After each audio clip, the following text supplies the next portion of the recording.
आपके पास honour 400 series का कोई सा भी फ़ोन है तो यहाँ पे आप डायल पैड टोन ये जो जैसे कि आप देख सकते हैं इसको आप चेंज कैसे कर सकते हैं या फिर टर्न ऑफ कैसे कर सकते हैं। डायल पैड के लिए आपको जाना है यहाँ पे बैक करके सेटिंग पे, इस टाइप से ऑप्शन आ जाएगा, स्क्रॉल कर लेंगे। अब आपको यहाँ पे साउंड एंड वाइब्रेशन पे क्लिक करना है, स्क्रॉल करना है और यहाँ पे मोर सेटिंग पे क्लिक कर लेंगे।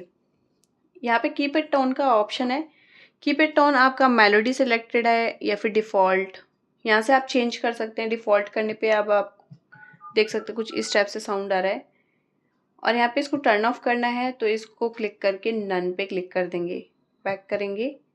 अब यहाँ पे डायल करेंगे तो देख सकते हैं कोई भी साउंड नहीं आ रहा है, ठीक है। तो कुछ इस टाइप से आप टर्न ऑफ कर लीजिएगा। आई होप ये वीडियो आपको ज़रूर पसंद आएगा। वीडियो पसंद आए लाइक शेयर सब्सक्राइब ज़रूर कीजिए। मिलते हैं आपको एक नेक्स्ट वीडियो में, तब तक के लिए नमस्कार।